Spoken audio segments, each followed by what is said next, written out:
quand t'arrives dans une boîte où il y a 130 personnes et tu fais 27 millions d'ARR, et on fait quasiment 10 millions d'EBITDA annuels, donc c'est encore plus fou et unique. Moi, le problème, c'est que je dis que des dingueries, donc faire du paid pour une boîte de SaaS, j'ai pas inventé l'eau chaude. Je le vends peut-être très bien, mais encore une fois, c'est un job de rêve. Je pense que c'est l'ADN que Guillaume aussi a essayé de transmettre à cette boîte. Ouais, aujourd'hui, c'est 20% du nouveau revenu de la liste, donc en un an, c'est énorme, tu vois, pour une boîte qui fait 27 millions d'ARR. Vous aurez le lien de toute façon de LinkedIn et Erwan dans la description. Pour lui demander un Figma, pour lui demander un Figma de temps en temps. Aujourd'hui, 65% de nos clients, ils sont aux US. On fait 26 millions, 27 millions aujourd'hui. On fait un peu moins de 1000 sign-up par jour. La marque, c'est un piège parce que pour X raisons demain, ça baisse. Je n'ai aucun contrôle dessus. Et dis pas ça parce que les concurrents, s'ils checkent ça, ils vont. Non, mais il y a Sparkly, ils écoutent pas les podcasts.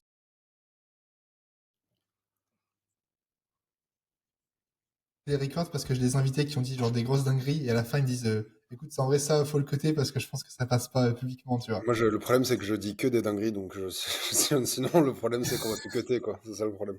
Exact. Écoute, je laisserai, on va dire, le format 100% RAW. Écoute, comment tu vas? Ça va très bien, ça va très bien. Je suis à Paris, là, au bureau. Parce que j'habite à Lyon, moi, mais je suis à Paris au bureau cette semaine, donc très cool. Ok, bureau du coup l'Empire là, c'est ça derrière les petites Exactement. plantes et tout? Ouais, ouais, ouais. Tu vois le. Ah oui, c'est le studio de vidéo, non? Parce qu'à chaque fois je vois Exactement. Guillaume. Ouais, ouais, on a notre propre studio dans les bureaux au rez-de-chaussée. Donc c'est un super asset pour faire plein de trucs et donc j'en profite pour mettre la lumière sur mon beau visage, tu vois. Un truc un peu shadé, quoi. Tu vois. Ouais, c'est ça, je vois ça, ouais, carrément. Et oui, vous avez fait les logos, non? Parce que j'ai vu la vidéo de Guillaume où vous avez fêté les, non, c'était 27 millions, c'est ça, de ARR? 26, ouais. 26. 26. Ouais, 26, 26. Bon, depuis c'est plus, mais c'est cool. Mais ouais, ouais, on a fêté les 26 millions il y a un petit mois. Donc c'était chouette, ouais. 26, c'est quand même costaud, hein, surtout pour un SaaS, parce qu'en vrai, 26, enfin, dans tous les cas, c'est énorme, mais parfois pour des agences, on va dire, qui font, je sais pas, Ouais. 10% de marge, et ça peut paraître, entre guillemets, une agence classique, mais pour un SaaS, 27M, c'est costaud. Ouais, sachant qu'encore une fois, on fait 30-40% d'EBITDA, ça dépend des mois. C'est fou, ouais. Donc, tu vois, on fait quasiment 10 millions d'EBITDA annuels, donc c'est encore plus fou et unique, je pense, notamment dans l'écosystème tech français, mais pas que, je pense. Ouais, bah Euh, ouais, là, ouais. et donc voilà, et puis après, je pense que c'est le reliquat de plein d'efforts qui ont été faits pendant des nombreuses années. Moi, je suis là depuis 3 mois, tu vois, donc je vais pas tirer la couverture vers moi. Ouais. Mais le but, c'est, enfin, en tout cas, on profite, moi, en tout cas, dans mon métier, aujourd'hui, je profite de tout ce qui a été construit avant et c'est une chance incroyable. Ouais. D'ailleurs, du coup, ça fait quoi un peu de rejoindre Lemlist? Parce que du coup, enfin, tu l'as dit, mais tu vois, t'arrives il y a quelques mois. Ouais, C'est quoi un peu les trucs un peu qui sont surpris quand t'as rejoint un peu l'équipe? qui m'ont surpris. Euh, pas surpris. Enfin, déjà, j'ai rejoint une boîte qui était déjà, qui marchait déjà très bien Ouais. et qui du coup avait entre guillemets pas besoin de moi. Enfin, tu vois, non mais tu vois, si on Ouais, prend oui, les oui, chiffres je vois. actuellement, tu vois, je veux dire, il y avait des gens avant moi qui ont fait des choses incroyables. Et donc du coup, voilà, moi je viens apporter ce que je sais faire de mieux et m'insérer aussi dans ce qui doit être fait et apporter des choses nouvelles, tu vois. Donc non, et ça c'est une chance de fou parce que tu arrives dans une boîte qui est déjà structurée sans être trop rigide. Ça je m'y attendais. Des gens extrêmement talentueux et hyper humbles à tous les postes de la boîte. Ça c'est hyper intéressant, enfin c'est hyper confortable aussi pour moi, tu vois, et pour tout le monde, je pense. Mais voilà. Non, je pense que ce qui m'a surpris, c'est presque que, tu vois, on fait 26 millions, 27 millions aujourd'hui, et tu as l'impression qu'on en fait un. Tu vois, dans la mentalité, il y a un truc de tout est encore à aller chercher, on n'est pas assez bon sur ça, on fait pas assez ci, on fait pas assez ça. Presque un truc de, on est un peu comme au début, tu vois.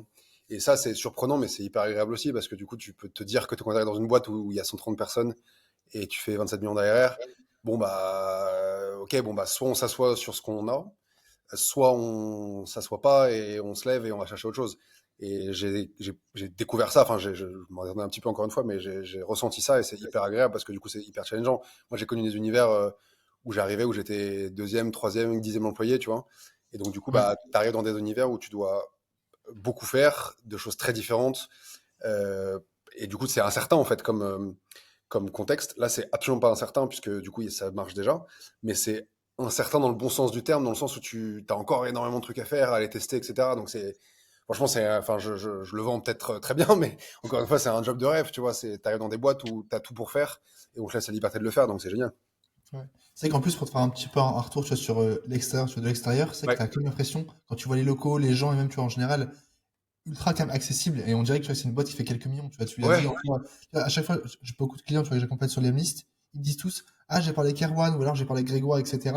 Ce qui n'est pas le cas en général quand, enfin, tu vois, les SaaS, tu parles pas Ouais. au directeur commercial de HubSpot, tu vois. Bon, Ouais, ouais, les ouais, postes c'est sont un vrai. peu plus élevés, mais tu vois, Non, non, c'est c'est quand vrai. même pas accessible, tu vois. Non, c'est vrai. Je pense que c'est l'ADN que Guillaume aussi a essayé de transmettre à cette boîte, de donner de la valeur, d'aider un maximum. Et à la fin, ce qu'on fait, et comme beaucoup de gens, c'est juste aider les gens à faire des choses, quoi. Donc, et les aider, c'est aussi être là pour ça. C'est pas que leur vendre la licence.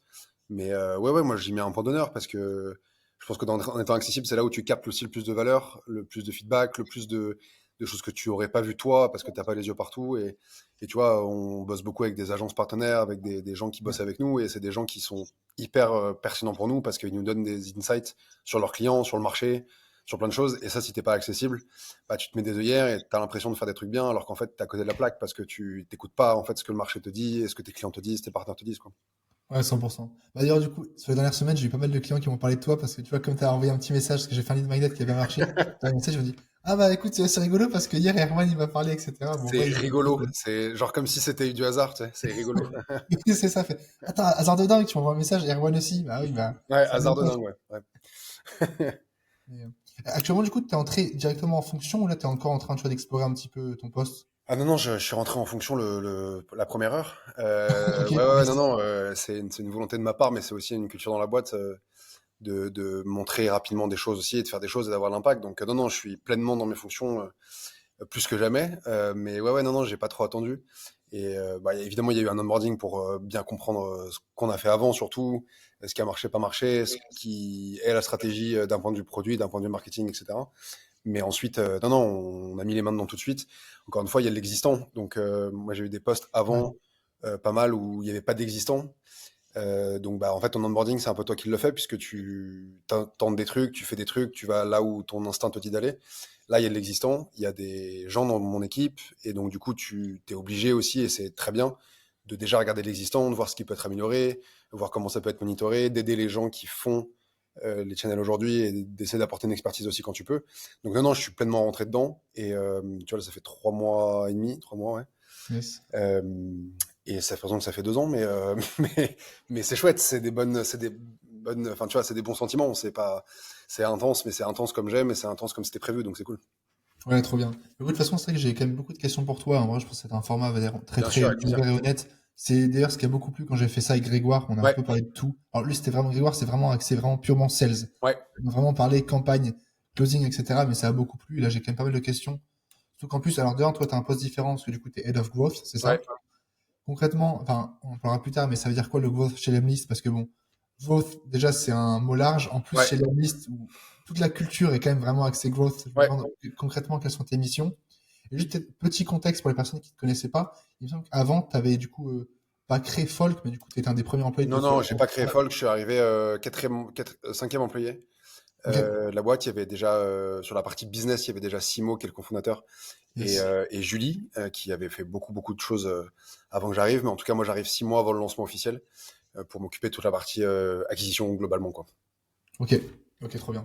Mais écoute, c'est vrai que je suis quand même curieux tu vois, d'avoir un petit peu les backstage entre guillemets tu vois, de Lemlist et comment tu fais Ouais, grossir Lemlist parce que tu vois, tu l'as dit en vrai ultra simple parce que par nature vous grossissez je pense très très vite. Enfin, ce qui est impressionnant c'est que même vous êtes déjà gros et ça continue de grossir ouais, vite.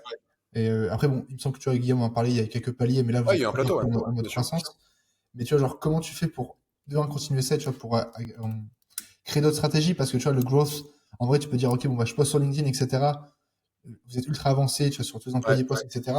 Donc toi, en fait, tu peux plus arriver avec des méthodes entre guillemets un peu classiques pour faire grossir ça. non. Vraiment sortir tu vois, des sentiers battus et c'est là où c'est intéressant, tu vois. Ouais, ouais, clairement. Bah déjà, je pense que en fait, pour faire grossir une boîte qui est déjà grosse, c'est des petites choses. C'est jamais des gros. Enfin, c'est jamais. Ça le deviendra, mais tu arrives pas en disant, il faut faire absolument ça, un truc que personne n'aurait jamais pensé faire, qui a jamais été fait dans la boîte ou dans le marché. C'est assez rare. Et tu vois, moi, je discute avec pas mal de gens qui font du marketing en général, Mm. mais souvent, ils sont souvent à la recherche de l'idée. Tu sais, l'idée avec un grand I. Ouais, Tu vois, ils arrivent dans une boîte, ils disent je vais faire ça, personne n'a jamais fait, c'est sûr que ça va marcher, ça va être incroyable. Bah, spoiler, en fait, si tu as eu l'idée, c'est qu'il y en a déjà peut-être 10 avant toi qui l'ont eu. Peut-être qu'il y a des boîtes qui l'ont tenté de le faire, ça a marché, pas marché, mais déjà d'avoir un retour d'expérience dans ces boîtes-là, tu vois. Et le biais de tous les gens qui travaillent en marketing ou en gros, c'est d'arriver dans une boîte et de dire je veux faire un truc nouveau, tu vois. Il y a ce truc de nouveauté parce que c'est brillant, ça se voit, etc., etc. Moi, enfin, moi, l'approche que j'ai chez Lemis aujourd'hui, et je pense que c'est dans la stratégie qu'on a aujourd'hui, c'est déjà d'améliorer l'existant. Encore une fois, il y a des channels qui fonctionnent très bien aujourd'hui. Je vois pas pourquoi j'essaierais d'ouvrir de nouvelles choses alors qu'il y a déjà un boulevard sur des choses qu'on fait aujourd'hui et qui peuvent être encore bien mieux faites, tu vois. Je donne des exemples, mais notre stratégie paid, par exemple, en fait, Votre c'est un quoi, peu tu dis? la stratégie paid ads. Yes. Yes. Ouais. Typiquement, elle était externalisée pendant longtemps. Moi, quand je suis arrivé, j'ai dit, on réinternalise tout. On fait tout nous-mêmes et on va mieux apprendre, mieux comprendre, faire plus vite, mieux, etc., etc. Donc, tu vois, c'est pas, je veux dire, faire du paid pour une boîte de SaaS. J'ai pas inventé l'eau chaude, tu vois. Ouais. Mais le but, c'est juste de faire en sorte que ce qui marche pour tout le monde marche pour nous aussi, tu vois. Et si ça marche pas, qu'on arrête, tu vois, mais au moins qu'on ait la certitude que ça marche. Et pareil pour les sujets de partenariat, tu vois. Lily, qui est dans mon équipe, qui a fait un travail incroyable pendant 1 an et demi avant que j'arrive. Ouais. Le programme partenariat, aujourd'hui, c'est 20% du nouveau revenu de la liste. Donc, en 1 an, c'est énorme, tu vois, pour une boîte qui fait 27 millions d'ARR. Et encore, moi, je pense qu'on est qu'à 1% de ça. Tu vois, on est à qu'à 1% du potentiel, 1% des partenaires qu'on peut avoir, 1% de la relation qu'on peut avoir avec eux, 1% du process de partage de leads qu'on peut avoir avec eux, bref, 1% du co-marketing qu'on peut avoir avec eux. Enfin bref, on a vraiment tout un boulevard. Donc en fait, la channel, elle existe. Ce qui n'existe pas, c'est toutes les améliorations qu'il y a à mettre dans ces process-là, en fait. Et donc ça, c'est un peu mon job aujourd'hui, tu vois, c'est déjà de définir où en sont les channels, un peu leur santé, tu vois, et se dire est-ce qu'il y a un potentiel pour faire x10 ou pour faire x1000 ou il y a un potentiel pour faire x1,5. Et dans ce cas-là, faut le prendre tel quel, tu vois, et il faut pas mettre d'efforts plus supplémentaires, etc., etc. Donc c'est pour ça que, et tu vois, là j'ai un rôle plus stratégique chez Lemlist parce que effectivement il y a cet arbitrage à faire aussi, tu vois. Tous les matins, on peut se lever avec une idée incroyable et se dire que ça va être la bonne.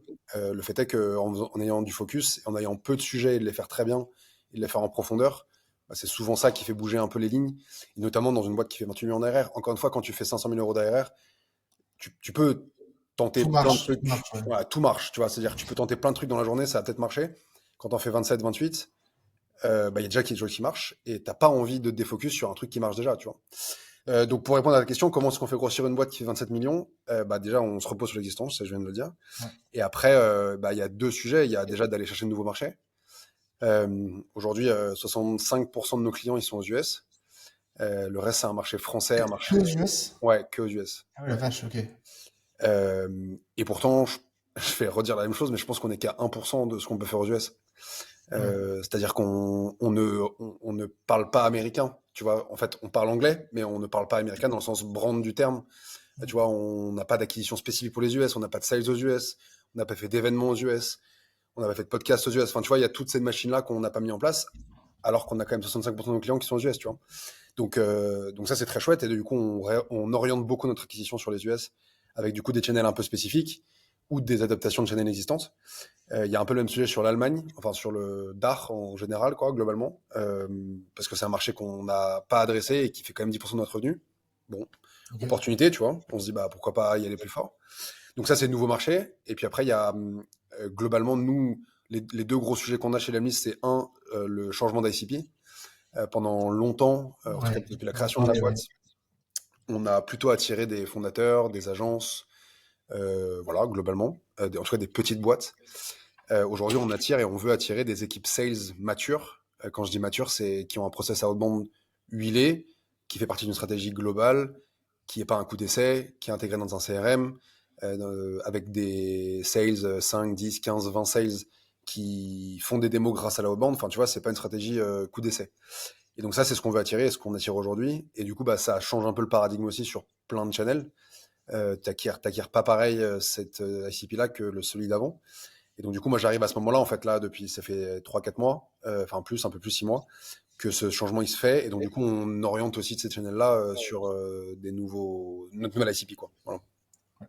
Trop intéressant. J'ai plein de trucs à dire, mais déjà, juste pour revenir tu vois, sur la partie, on va dire, améliorer l'existant avant de Ouais, faire du nouveau. En vrai, ça paraît être la base, mais c'est tellement le cas. Enfin, tu vois, je vois, littéralement pour mes clients qui font des campagnes Lemlist, ouais, ils t'appellent, bon, c'est quoi la nouvelle stratégie, la nouvelle campagne qui explose? Alors qu'en soi, en général, dans beaucoup de cas, tu prends ta campagne actuelle, tu l'optimises un petit peu, tu fais x2 sur tes rendez-vous, c'est plus ou moins le moyen le plus simple de bien sûr, grossir, tu vois. bien Mais sûr. forcément, tu vois, le shiny object, ça fait, ah, j'ai vu qu'on peut faire de l'IA, Ouais, ça explose, etc. Donc, t'as envie de le faire. Mais ouais, ouais, prendre ouais, c'est clair. l'existant et faire mieux, en général, ça marche quand même très bien.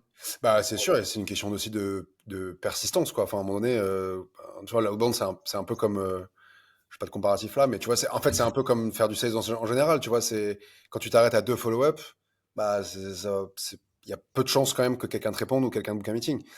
Pareil pour la outbound, si t'en fais pendant 2 semaines, bah, en fait, globalement, je donne pas cher de tes résultats, quoi, tu vois. Donc c'est un peu la même chose, c'est un peu lié, tu vois, mais et je pense que les gens dans la outbound en général, mais même pour nous, on a besoin aussi d'avoir du focus parce qu'on veut encore une fois attirer des équipes qui vont faire le pari d'un outil comme le nôtre sur le long terme, qui vont équiper plusieurs sales. C'est souvent un RevOps ou un SalesOps qui va gérer le sujet de l'emlist Yes.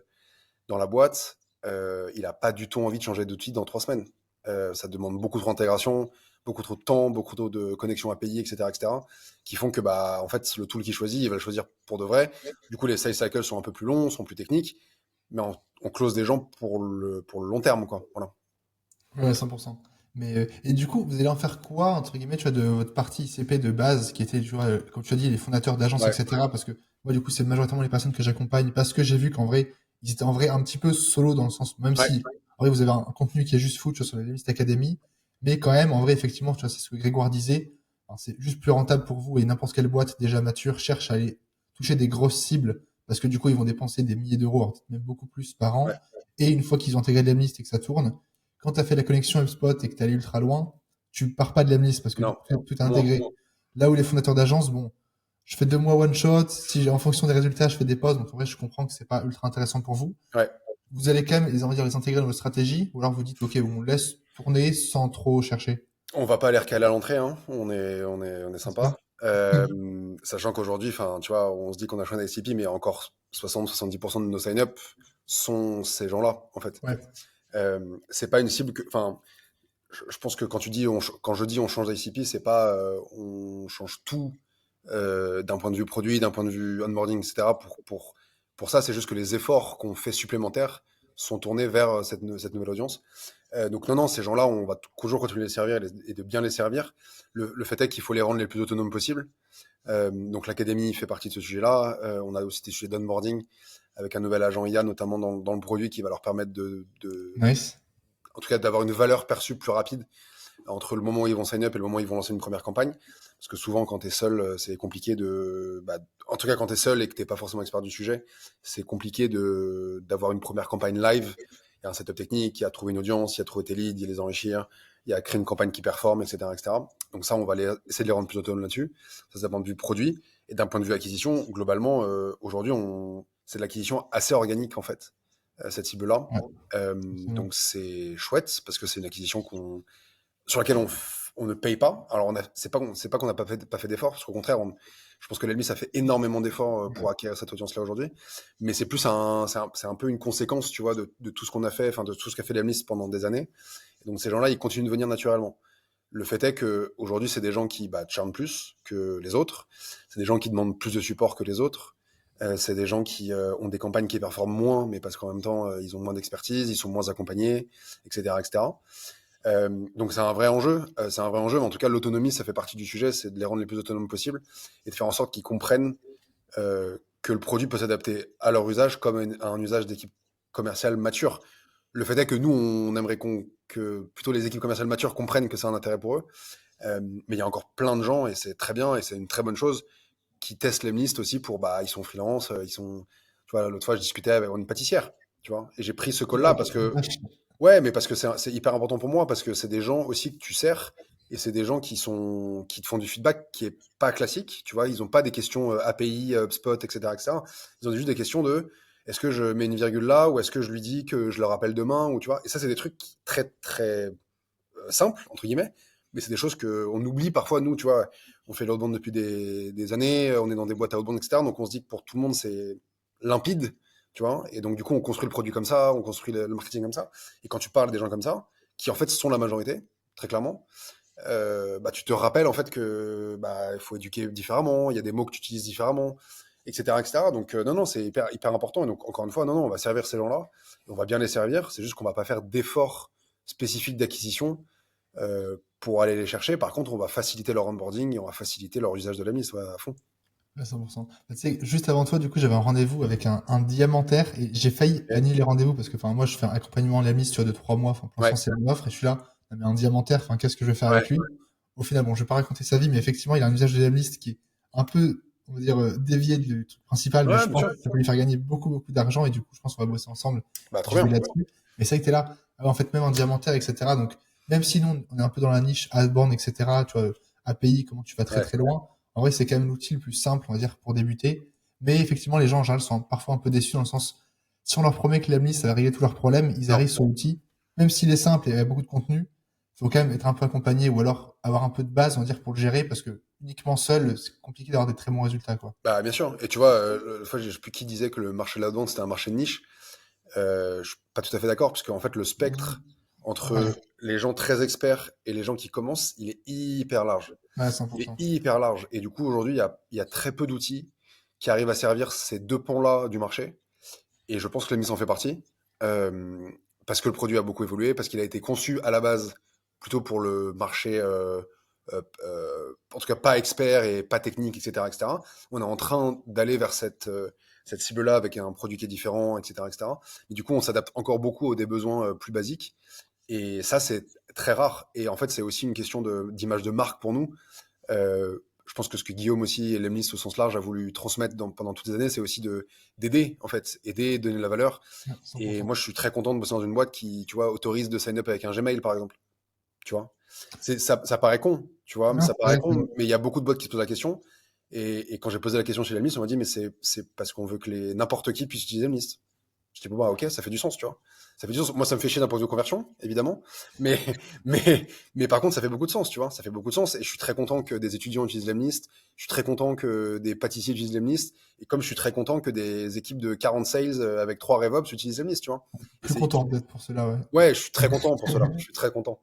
Et eux, ils sont très contents aussi, tu vois. Donc, quand tout le monde est content, franchement, honnêtement, c'est plutôt bien. Ouais. Après, pour être taquiné un peu, parce que tu vois, j'entendais, alors, je sais plus quand est-ce que Guillaume disait ça, en vrai, Ouais, corrige-moi si c'était faux, je me disais qu'en gros, l'Emlist, au début, tu vois que tu avais un océan, entre guillemets, un océan rouge, parce qu'il y a beaucoup de concurrence sur le marché des logiciels outbound il y a quelques années. ouais, Et l'Emlist a beaucoup marché parce que tous les logiciels, par défaut, dès qu'ils grossissent, ils veulent avoir des plus gros clients. Donc, tu vois, c'est vrai pour les logiciels de prospection, ouais, pour les CRM. Dès que tu atteins, on dirait une masse critique, tu cherches à avoir les plus gros clients et tu délaisses, entre guillemets, les plus petits. Et il disait que c'était grâce à ça qu'il avait un peu explosé au début avec l'Emlist parce qu'il a adressé les petits. ouais. Et à quel point, du coup, vous faites gaffe parce que ça vous arrive pas aussi et qu'en vrai, dans quelques années, tu as un petit qui fasse, OK, bon, bah, les CEO d'agences solo et les freelances, en vrai, ils utilisent l'Emlist, mais ils sont pas ultra bien accueillis. Je Ouais. vais faire mieux. Une très bonne taquinade, je prends. Euh, j'ai deux réponses à ça. La première, c'est que le marché il a beaucoup évolué depuis que la MIS a été créée aujourd'hui. En gros, le marché il s'est nivelé soit par le bas, soit par le haut. Nivelé par le bas dans le sens, il y a des boîtes comme Instantly ou Smartlead qui sont arrivées sur le marché, Yes. qui sont des très beaux produits et des très belles boîtes, et qui ont du coup une approche un peu différente de la nôtre, qui ont été de dire on veut vendre beaucoup de volume, moins cher. Et du coup, c'est devenu une commodité d'en fait, d'envoyer une séquence de cold email. Et donc, du coup, à ce moment-là, enfin, j'étais pas là, mais à ce moment-là, l'analyste s'est dit, OK, bon, bah, il y a deux options. Soit on va dans ce marché-là et nous aussi, on fait du volume pour moins cher. Soit on va dans le marché d'au-dessus, qui sont toujours des Outreach, Apollo, SalesLoft, etc., etc., qui sont des outils beaucoup plus complets, qui du coup englobent beaucoup plus de fonctionnalités et qui accompagnent les équipes sales dans beaucoup de pans de leur activité. Et donc, du coup, aujourd'hui, Smartly Instantly prennent déjà un peu ce pan de marché-là de petits clients, entre guillemets, mais ils font énormément de volume et ils le vendent peu cher, donc ils attirent beaucoup ces gens-là. Nous, aujourd'hui, on continue d'attirer ces gens-là parce qu'on a une marque qui est très forte et qui est très sympathique dans le bon sens du terme, pas dans le sens simple du terme, tu vois. Et donc, du coup, bah, naturellement, on continue de les attirer. Je pense qu'il y a un petit peu de. En tout cas, en France, c'est le cas, c'est pas le cas aux US, par exemple. En France, il y a de l'affect avec la Mist. Et ça, c'est, enfin, encore une fois, mais je me sens très chanceux Trop dans fort, une ouais. boîte où les gens, Notre brand, ouais. ouais, les gens, ils aiment bien l'Emlist. Ils aiment bien un logiciel pour prospecter les gens. T'imagines le truc, quand même. Tu vois? Non, mais tu vois, normalement, t'es fan de Ferrari ou de Lego, tu vois. T'es pas fan d'un logiciel de prospection. Bah, il y a des gens, je te jure, et ça m'arrive vraiment Ah, mais je te fréquemment, crois bien, non, mais bien sûr. tu vois, qui me disent, bah, franchement, j'adore, vous m'avez donné plein de valeurs, machin, etc. Et je trouve ça hyper bien, tu vois. Et donc, du coup, non, je pense que ça peut encore nous arriver. Très honnêtement, je pense qu'aujourd'hui, on a une acquisition qui est plutôt bien équilibrée. Et du coup, demain, pour X raisons, si on commence à attirer moins de petits clients, on va bien compenser avec les plus gros. Et inversement, si on a moins de gros clients, on va plutôt bien compenser avec les petits. Donc, Et encore une fois, petit, gros, c'est pas ça le sujet, c'est plus de se dire, petit et gros, pour nous, c'est un, nombre de sites, et deux, est-ce que les gens churnent ou ne churnent pas? Ouais, c'est Voilà, c'est ça. ça le sujet. Et nous, on veut des gens qui prennent de la valeur dans l'outil, et du coup, bah, pour prendre de la valeur, il faut rester le plus longtemps possible. Donc, je pense pas que ça nous arrivera, et je pense que la stratégie que Guillaume a eue au début, elle était hyper pertinente, parce que c'était vrai à l'époque. C'est moins le cas aujourd'hui, je pense. Ouais, 100%. Mais c'est vrai qu'en plus, moi je l'ai vécu, c'est vrai que c'est impressionnant, tu vois, le changement de positionnement, où dès que les Smart Lead Instantly sont apparus, bah, Ouais, c'était tu connectes, mais sans adresse mail, tu payes ouais, toujours 20 euros par mois, tu vois. Et à l'inverse, tu vois, là où l'Emlist, alors avant, tu vois, tu avais un abonnement, alors il me semble, 15 adresses mail, il ouais, n'existe même plus. Aujourd'hui, tu non, vois, le seul abonnement que tu as, c'est 5 adresses mail. ouais, Si tu veux ajouter une adresse mail, c'est 9 euros. mm, En vrai, alors, dis-moi si je me trompe, mais tu vois, l'objectif, c'est même pas de faire payer plus la personne, mais de lui faire comprendre que si elle veut envoyer ouais, 30 000 emails par jour, bon, ok, Instantly, Smart Lead, ça marche très bien, je l'ai fait aussi. ouais. Et c'est plus une plateforme, on va dire, tout en un, tu vois, entre guillemets. C'est ça. Et puis, je sais pas comment toi, tes clients le perçoivent, mais je pense que la différence aussi, elle se fait dans déjà l'approche multicanal Ouais, que Incelti 100%. et Smartlead ont pas, ou quand elles l'ont, elle, c'est moins poussé que la nôtre. D'ailleurs, petite question juste Dis-moi. précise. Pourquoi ils l'ont toujours pas? Parce que j'ai l'impression que c'est pas si complexe que ça.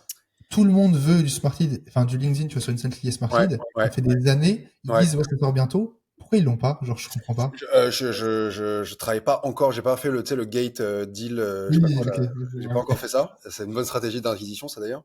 Mais je pense qu'il y a deux raisons. La première, c'est que LinkedIn devient de plus en plus regardant Ouais, sur c'est qui vrai. utilise les API, les automations, etc. Donc peut-être que c'est un risque qu'ils veulent pas prendre. Ça, c'est le premier point. Et le deuxième point, il y a déjà des boîtes qui se focusent que sur LinkedIn. Je pense à Airich notamment, qui est une très belle boîte Yes. et qui est un peu le Instantly de, Ouais, c'est ça, ouais. de LinkedIn, tu vois. Donc je sais pas pourquoi ils le font pas. Je pense aussi que beaucoup de clients d'Instantly, notamment, c'est des agences qui en fait utilisent Ah, Instantly ouais. pour leurs clients. Et donc ils ont un programme agence, ils ont une marque blanche, etc., etc. Et cetera. Et donc peut-être que les agences ne demandent pas ça. Et en fait, ils servent encore une fois leurs clients. Et ils ont raison de le faire, tu vois. Voilà, nous aujourd'hui, LinkedIn, c'est une chaîne qui est très utilisée dans les campagnes Lemlist, et on s'en passerait pas, tu vois. Et encore une fois, ça fait partie vraiment du package. Donc non, je sais pas pourquoi ils font pas ça, mais pour l'instant, ça nous va, quoi, on va dire. Ouais, ouais, tu m'étonnes, ouais, c'est ça. En gros, c'est quoi un peu genre le futur du produit? Parce que c'est que à la fois, tu peux voir ça comme on va dire outil de prospection, mais Ouais, voir ça, on va dire comme un outil all-in-one pour le sales en général, parce que tu vois, tu l'as vu, vous ajoutez tu vois, des fonctionnalités en mode, t'ajoutes du call call où tu ouais, crées des tasks, tu fais enrichir les emails et les numéros de téléphone depuis l'Emlist, et tu vois, genre, peut-être pas aller jusqu'à un CRM, mais tu vois, ça serait pas étonnant de voir on va dire des fonctionnalités qui permettent de gérer presque, on va dire, son pipeline depuis l'Emlist. En ouais. vrai, c'est un peu la DA à laquelle vous allez ou pas? Plus ou moins, en tout cas, nous, ce qu'on veut devenir, c'est une Sales Engagement Platform. C'est une catégorie de Ok. software qui est existante. Tu vois, on n'a pas créé de catégorie, mais c'est des gens comme, encore une fois, Outreach, Apollo, Salesloft, etc. Donc, pour ça, il faut effectivement mapper un peu tous les usages d'une équipe commerciale sur un software. Le CRM, enfin, en tout cas, tel que les gens l'imaginent, c'est-à-dire HubSpot, Folk, Ouais. Pipedrive, etc. C'est un sujet qui est encore après, enfin, qui est vraiment à part. Parce que, encore une fois, nous, ce qu'on pense être, c'est un outil pour les équipes commerciales en amont du deal. Ah, Euh, ok. et une fois que le deal est closé, effectivement, ça passe plutôt dans un CRM. Et encore une fois, nous, on est aujourd'hui très bien intégré avec HubSpot, avec Salesforce, notamment parce que aujourd'hui, un sales ne veut travailler que depuis son CRM. Et le sales veut ça, le RevOps veut ça aussi, parce qu'il veut absolument pas que les gens switchent d'outils, qu'il y ait des problèmes de data, que les interactions ne se fassent pas, etc., etc. Le head of sales veut ça aussi, puisqu'il veut avoir un seul dashboard dans un seul outil. Donc en fait, tout le monde est d'accord pour dire qu'il faut travailler depuis le CRM. Donc du coup, quand tu as un outil connexe, qui est le nôtre, il faut que tu aies une intégration CRM qui soit hyper puissante. Et c'est pour ça qu'on a des intégrations CRM hyper puissantes et que c'est vraiment une grosse partie de la roadmap, parce qu'encore une fois, on veut être absolument bien intégré avec tout ça, pour être sûr que bah, les users à la fin ne sortent plus de HubSpot ou de Salesforce, et du coup travaillent sur Salesforce pour la mise, quoi. Donc ça, c'est en gros, je pense pas qu'on ira sur un CRM, en tout cas pas tout de suite. Ok. Par contre, ce qu'on va faire et ce qu'on fait déjà, c'est commencer à effectivement mapper tout le funnel d'une équipe commerciale. Donc on fait l'enrichissement, email, phone number, etc., etc. Il nous manque, et c'est ce qu'on est en train de développer, toute la partie intent, social intent, etc., etc. Compliqué, ouais. On arrive un peu après la bataille, mais en tout cas, on est convaincu que nous, on a un avantage concurrentiel qui est qu'on a globalement les datas après d'engagement. Donc, du coup, on est capable de reboucler après en disant, bah, cet intent-là, il marche mieux que celui d'après. Et du coup, bah, d'essayer, en tout cas, de lier l'intent, pas juste de l'isoler et se dire, c'est l'intent que tout le monde utilise en ce moment et donc fais-le maintenant. Plutôt l'intent basé sur bah, ton industrie, ta géographie, ton ICP, ce qui a marché pour toi dans les 10 dernières campagnes, etc., etc. Et qui du coup te permettrait de bien utiliser cet intent-là. Donc ça, on va le faire, et on est en train de le faire. Sur la partie channel, on a rajouté effectivement le calling, parce qu'on pense que le warm call est en train de gagner la bataille, et se dire que en fait, appeler quelqu'un quand il a ouvert un email ou répondu à un message LinkedIn marchera toujours mieux que d'appeler quelqu'un qui n'a jamais entendu parler de toi. Évidemment, on va rajouter WhatsApp, on va rajouter les SMS. Donc on va essayer Ok. Ah d'étoffer. oui, ok, carré jusqu'à là, ok, Ouais, carré, ok. on va essayer d'étoffer complètement en fait les channels parce qu'aujourd'hui, bah, l'email c'est saturé. Ouais, LinkedIn, ouais, ça a ça pas va l'être. tardé. Ouais. Voilà. WhatsApp est beaucoup utilisé en fait pour le business, notamment d'un point de vue relationnel, etc. Et donc on pense que c'est une opportunité pour nous. Le SMS aussi. Alors on va pas devenir une plateforme de SMS pour envoyer des jeux à gratter, mais par contre de se dire que tu peux, je sais pas, confirmer une démo, relancer avant 10 minutes avant une démo, etc. Un peu comme ce qu'un Calendly fait par exemple, tu vois. Ouais. Voilà, l'approche de Calendly, je pense que c'est la bonne, tu vois, de se dire que c'est plutôt du reminder plus de l'acquisition froide, Ouais. tu vois, je pense. Faire du call via WhatsApp, en vrai, là, tu vas te faire ban. Ouais, ça, Vite, ça va être, là, ça faut va faire être, ça gaffe, va être quoi. dur, ça. Les insultes vont pleuvoir. Donc voilà, et donc ça, le voice note aussi dans LinkedIn marche très bien aujourd'hui. On est en train de cloner des voix IA pour te permettre de le faire depuis le texte. Ouais, j'ai vu ça. Voilà, donc beaucoup de choses sur sa partie de channel. Donc on rajoute des channels aussi au fur et à mesure. Donc ça, et ensuite évidemment on intègre l'IA dans le produit, pas parce que tout le monde le fait, parce qu'il faut le faire, mais parce que ça aide nos utilisateurs.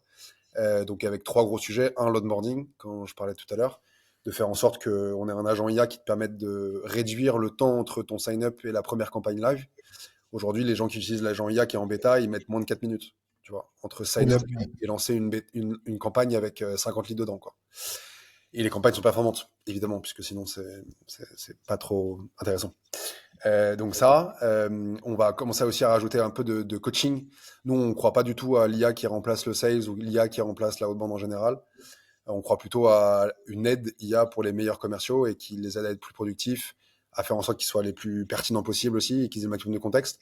Donc on a déjà beaucoup d'IA qui tournent sur des leads pour les commerciaux pour se dire, OK, c'est quoi le contexte, c'est quoi la boîte, est-ce qu'ils ont fait telle levée de fonds, est-ce qu'ils ont fait tel article dans tel podcast, etc., etc. Donc ça, on leur donne accès à ça. Et aussi, on va du coup demain potentiellement, enfin c'est pas potentiellement, mais on va leur permettre du coup d'avoir un coaching en direct dans leur campagne et se dire, OK, bon, bah, basé sur les campagnes que tu as envoyées, basé sur les industries dans lesquelles tu es, basé sur le benchmark qu'on a, nous, de globalement des campagnes qui fonctionnent, voilà ce que tu dois changer, voilà ce que tu dois mettre à la place, on va te changer nous-mêmes les choses s'il y a besoin de les changer. Voilà, donc un vrai accompagnement coaching. En fait, tu vois, Charles, notre CEO, il parle souvent du mot cockpit. Tu vois, Ouais. un truc de. C'est toi qui es aux commandes, mais par contre, tu as tous les boutons possibles pour aller plus haut, aller plus bas, aller à gauche, aller à droite, faire vraiment ce que tu veux. Mais nous, on te donne les boutons, et après, c'est toi qui es dans le siège, et c'est toi qui nous dis où aller, tu vois. On reste un outil, en fait. Et du coup, on veut maximiser l'impact que ça a sur les gens et sur leur business, mais on reste un outil, et c'est à toi aussi, derrière, d'avoir l'intelligence et la stratégie pour faire les choses, et c'est à nous de t'aider pour la trouver, quoi. Ouais. Juste deux petits disclaimers sur ce que tu as dit avant, parce que c'est que parfois mon audience, ils peuvent peut-être un peu surinterpréter.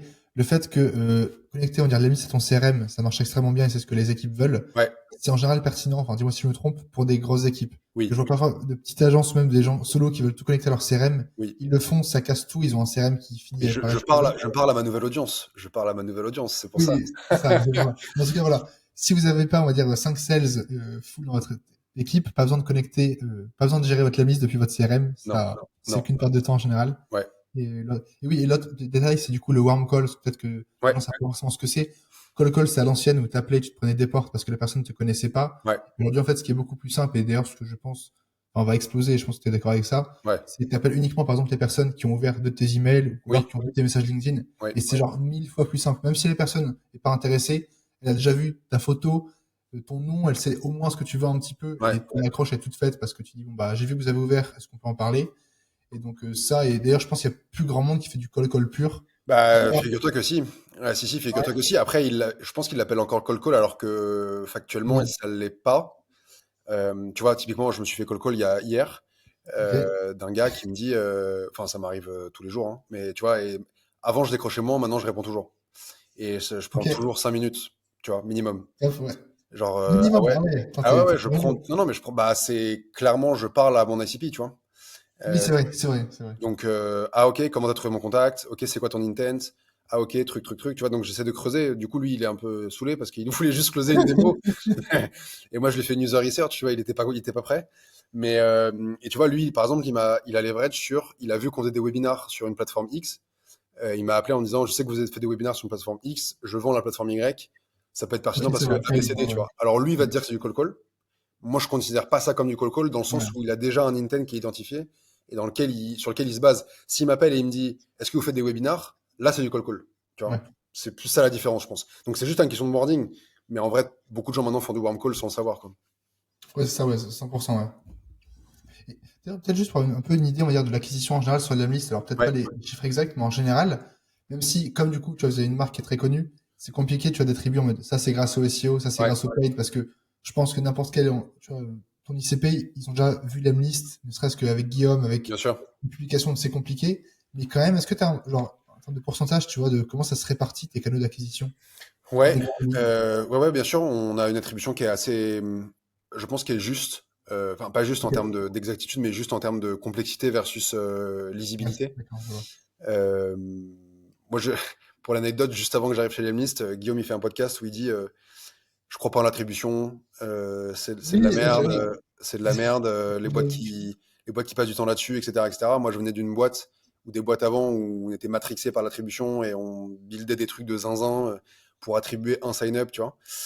Et donc, ça, je me dis, ok, bon, bah, cool, trop bien, trop bien. Mais du coup, moi, ça me met, c'est très confortable. Encore une fois, parce que c'est le juste milieu entre avoir une attribution qui est complexe et une attribution qui est utilisable et qui est utile, tu vois. Bref, ça c'était plus pour la partie insight. Mais en gros, aujourd'hui, tu vois, on fait un peu moins de 1000 sign-up par jour. Ça, c'est en moyenne. Euh, un gros 50% vient de l'organique. Donc, dans organique, tu mets beaucoup de choses différentes, mais tu mets notamment tous les gens qui tapent l'Emlist sur Google. Tu mets C'est pas du notamment. SEO, ouais, non, parce que t'as Ouais, raison de préciser, parce que c'est des requêtes marques. Donc, c'est des gens ouais, qui connaissent la marque. On a beaucoup de directs aussi, je pense à un 15-20%, donc des gens qui, tu vois, on leur file l'Emlist en lien sur WhatsApp, ils tapent l'Emlist direct, bref. Donc ça, c'est de la marque, clairement. mm, C'est la marque, on peut pas l'attribuer autrement qu'à la marque. Et c'est pour ça que je disais l'autre fois à quelqu'un, je disais, bah, en fait, c'est hyper confortable pour nous, en tant qu'équipe grosse, de se dire que tu as quand même 60% de ton acquisition qui vient de la marque. Et en même temps, c'est un piège, parce que pour X raisons demain, ça baisse, je n'ai aucun contrôle dessus. oui, Je n'ai ça aucun contrôle dessus. n'existe pas, mais c'est Je peux pas du gratifiant, jour au lendemain dire on a plus de marques. Ça n'existe pas, tu vois. Donc demain, il y a moins 20%, je peux que constater, en fait. Et donc du coup, le piège, c'est de se dire bon bah cool, on a 60%, bah trop bien. Du coup, pas trop besoin de faire d'autres channels, tu vois. Et du coup, bah, pas du tout. Le but, c'est justement de créer des channels qui soient beaucoup plus prédictibles et répétables pour justement te permettre de lisser ça et d'être sûr que tu tombes pas dans le piège de te retrouver avec moins 20% et tu sais pas comment l'expliquer, quoi. Là où des channels comme le paid, le partnership, c'est des choses dans lesquelles tu mets l'input. Tu vois, tu mets plus de partenaires, tu mets plus de budget, plus de copies, plus de machin. La marque, c'est un truc dans lequel Lemlist a mis énormément d'input pendant des années et qui marche encore aujourd'hui, tu vois. Et ça, c'est, encore une fois, les gens qui me disent oui, est-ce qu'il faut faire du contenu ou pas? Bon, la bah, réponse, ouais. voilà. Et du coup, bah, c'est trop bien. Donc voilà, donc 60% globalement marque, 20% qui vient du partnership. Et ensuite, on a un 10-15% du paid. Et après, on a du cross-product parce qu'on a du coup l'Emwarm et l'Emcal qui sont des produits pour l'instant à l'externe de l'Emlist, mais qui demain seront sûrement dans le produit. L'Emwarm l'est déjà, mais l'Emcal sera aussi. Donc des gens Ouais. qui sont sign-up sur d'autres produits, mais qui finissent par arriver chez l'Emlist. Voilà. Et après, on a d'autres trucs, tu vois, du social, choses comme ça, mais c'est à la marge. Mais globalement, c'est à peu près ça. Donc, marque, en gros, partnership et paid. Ok, ouais, ça va. C'est effectivement, je pense, pour un partnership, ça peut vraiment exploser. Enfin, déjà, savoir que juste avec ça, maintenant, le partnership, c'est 20% de tes nouveaux sign-up. En Ouais, vrai, c'est déjà énorme. Et, d'ailleurs, revenu, pardon. 20% du gros revenu. Ouais, du rhum développé. Mais Ouais. du coup, c'est beaucoup moins en sign-up parce que, en fait, nous, les sign-up de partnership, ils convertissent Ils sont très 10 quali, fois ouais. mieux que n'importe quel autre sign-up. Donc, ouais, Ok, 100%. Ouais. D'ailleurs, peut-être, tu peux me donner le contact de Lily, peut-être à la fin, parce qu'en vrai, il faudrait que bien sûr, il faut que je vois ce que je fais, mais ouais, je pense qu'il y a des trucs à faire. Faut que je évidemment, vois avec elle. évidemment. Vraiment. Parce que Lily, elle fait uniquement partnership, genre, c'est son full-time job, elle gère ça? Ouais, c'est son full-time job, elle gère ça. En fait, il y a le job partnership qui inclut plein de sous-sujets, notamment de l'ops, en fait, parce qu'il faut que tu gères des liens d'affiliation, des liens de tracking, de la réattribution de Ouais. leads, des choses comme ça. Il y a la relation avec les partenaires, la relation avec les affiliates, il y a les onboardés, il y a gérer notre plateforme PartnerSac pour être sûr que tout fonctionne, il y a créer du contenu pour eux pour qu'ils puissent réutiliser pour leurs clients, il y a répondre à leurs demandes de support, il y a répondre à leurs demandes de plein de choses, donc, et il y a surtout développer le portfolio et d'avoir plus de partenaires. Euh, Là, on a recruté quelqu'un qui arrive dans 2-3 mois pour spécifiquement s'occuper de la partie service partner, donc Ok, des yes. agences. Et donc, ce sera un duo avec Lily et avec moi, un trio avec moi pour essayer de maximiser globalement le sujet partnership. Encore une fois, dans les partnerships, il y a plein de sujets, notamment, tu vois, on a lancé l'influence marketing il y a 1 mois et demi, 50 jours. Et donc, du coup, ça fait partie du pôle partnership, tu vois. Ça, pour des boîtes, ça fait pas de sens. Pour nous, c'est le cas. Parce qu'encore une fois, c'est un peu les mêmes logiques de collaborer avec quelqu'un, créer du contenu, créer de la relation pour en avoir un input, un output business. Donc, on l'a intégré là-dedans et c'est Lily qui s'en occupe aujourd'hui avec moi et ça marche très bien et c'est très chouette, tu vois. Donc, le scope est très, très large en vrai, notamment pour une boîte SaaS comme la nôtre dans lequel le partnership, c'est plus du tout un pari, c'est un truc qui est installé. Ouais. Il y a beaucoup de taf, ouais, mais c'est très cool. Concrètement, du coup, qu'est-ce que tu appelles, on va dire, je sais plus le mot que tu as utilisé, mais du coup, pour les influenceurs, en gros, c'est je te Influence paye par marketing, ouais. post ou par vidéo, c'est enfin, Ouais. globalement ça? Ouais, exactement. Moi, j'avais une expérience de cette chaîne-là chez Folk, parce qu'on l'a lancé très tôt quand je suis arrivé. C'est que c'est bien marché, je me rappelle. Sur LinkedIn, à Ouais, un moment, je vous voyais beaucoup grâce à ça, je pense. ouais, ouais, on était un peu devenu le NordVPN de LinkedIn, tu vois. Voilà, c'est ça. Mais ça a très bien marché et c'était un très gros canal d'acquisition pour Folk. En fait, ça marche souvent très bien pour des produits qui sont simples en termes de valeur perçue. C'est-à-dire que si tu viens avec un produit très complexe, souvent les sujets d'influence, il faut que les gens délivrent de la valeur très vite et du coup des trucs très actionnables. Si tu viens avec un Salesforce par exemple, c'est très très compliqué pour un Ouais. influenceur d'en tirer une petite valeur et de la donner à son audience. Là où Folk, tu vois, on avait une extension LinkedIn qui marchait très bien, on avait des sujets d'IA, etc., qui marchaient très bien, et donc du coup c'était des pans du produit qui étaient très bien explicables et très bien démontrables pour une audience. Pour l'Abdi, c'est la même chose. Il y a beaucoup beaucoup de parts du produit qui sont très visuelles, Ouais. très catchy, etc., etc. On Une fait beaucoup campagne de à featuring. copier-coller, par exemple. Ouais. Ouais, Ça, voilà, ça par marche vraiment, exemple. j'aime bien. Par exemple, tu vois, les sujets les dashboards que tu peux montrer, Ouais. les liens de campagne publique que tu peux donner. Enfin, tu vois, il y a plein de sujets comme ça. Donc, on était assez éligible, de mon point de vue, à l'influence marketing sur LinkedIn notamment. Et je me suis, pour l'instant, pas trompé, donc c'est une bonne chose. À la différence de Folk, aujourd'hui, chez Lemlist, on bosse avec peu de créateurs, euh, avec qui on a une très étroite collaboration et avec qui on crée du contenu quasiment unique à chaque fois. Là où avec Folk, Ok. en tout cas, on avait une stratégie en tout cas, d'être NordVPN, ouais. omniprésent, et ce qui a très bien marché aussi, tu vois. Donc ça dépend vraiment du produit et de la strat, mais ce qui a très bien marché, mais on était omniprésent, du coup, avec du contenu qui était beaucoup plus standardisé, qui marchait bien aussi, mais qui était plus standardisé. Là, aujourd'hui, chez la Mist, on n'a pas le même besoin d'awareness que Folk à l'époque. On a beaucoup plus besoin de crédibilité et d'expertise presque. Du coup, on crée du contenu avec des gens qui sont déjà experts sur le sujet Outreach, RevOps, etc., etc., et qui du coup viennent asseoir leur autorité sur le produit de la mise, quoi. Ouais. Et c'était quoi un peu tes gros travaux depuis que t'es arrivé? Alors évidemment, du coup, tu l'as dit, t'as pas mis en place un nouveau channel qui a juste explosé. Ouais, Et tu vois, là, ça fait quand même 3 mois que tu y es, et du coup, ouais. je crois que ça a été intense. C'est quoi les grosses prises de tête un peu que t'as eues récemment? Euh, alors, prise de tête, je sais pas, mais en gros, sur le sujet partnership, typiquement, il y a eu un gros sujet de comment on fait pour mieux onboarder nos partenaires. Mm. En tout cas, le but, c'était déjà d'avoir un état de l'art de ce qui marchait, ce qui marchait pas, un peu avoir une analyse data de qui étaient nos partenaires qui performaient, etc., etc.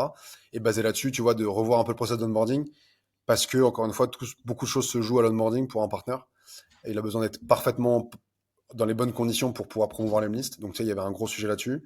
On avait un sujet qui a rien à voir avec ce que je t'expliquais avant, mais on avait un sign-up mobile qui était pas performant.